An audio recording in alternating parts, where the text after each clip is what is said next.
The British, French, German, and European Union ambassadors to the United States will participate later on Wednesday in a meeting on Capitol Hill with Democratic senators organized by the Senate's number 2 Democrat, Richard Durbin, congressional aides and embassy officials told Reuters. Former Undersecretary of State and lead Iran negotiator Wendy Sherman will also attend, and former Energy Secretary Ernest Moniz and Treasury Secretary Jack Lew will participate via video link, an aide to Durbin and another congressional aide said. The meeting is part of an ongoing effort by Democrats in Congress and other officials who support the nuclear pact to bolster support for the deal by spelling out the consequences of its collapse as Republican President Donald Trump faces an October 15 deadline for certifying the agreement or placing its fate in the hands of Congress. A British embassy official said Ambassador Kim Darroch was in Congress on Wednesday with his French, German, and EU counterparts meeting with both Democrats and Republicans to provide information on the European position on the JCPOA, using an acronym for the nuclear agreement. An EU embassy spokesman confirmed that EU Ambassador David O'Sullivan and others would attend to explain that the deal is a multilateral agreement that is working and that the European Union will do everything it can to ensure it stays in place. Trump has long criticized the nuclear pact, a signature foreign policy achievement of his predecessor Obama, and signed in 2015 by the United States, Britain, France, Germany, Russia, China, the European Union and Iran.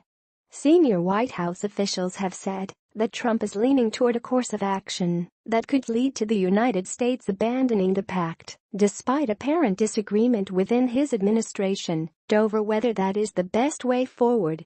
A senior administration official said the administration was considering October 12 for Trump to give a speech on Iran, but no final decisions have been made. Supporters of the deal say its collapse could trigger a regional arms race and worsen Middle East tensions.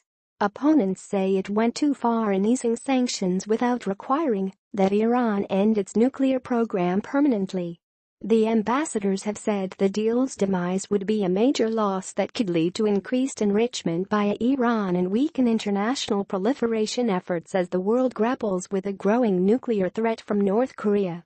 Defense Secretary Jim Mattis said the United States should consider staying in the deal unless it were proven that Tehran was not abiding by the agreement. Mattis said Iran was fundamentally in compliance with the agreement. Earlier on Wednesday, Secretary of State Rex Tillerson said Trump would be presented with multiple options regarding the future of the nuclear pact. Under the deal, Iran agreed to curb its nuclear program in exchange for the suspension of international sanctions that were choking its economy. If Trump declines to certify, it could pave the way for Congress to vote to resume those sanctions, killing the deal. Some Republicans argue that Trump can decertify because he does not believe the agreement is in the national security interest. That, they said, would increase pressure on Tehran because Congress could threaten to reimpose sanctions if Iran does not agree to a more restrictive deal. Iran has said it may abandon the nuclear deal it reached with the major world powers if the United States decides to withdraw from it.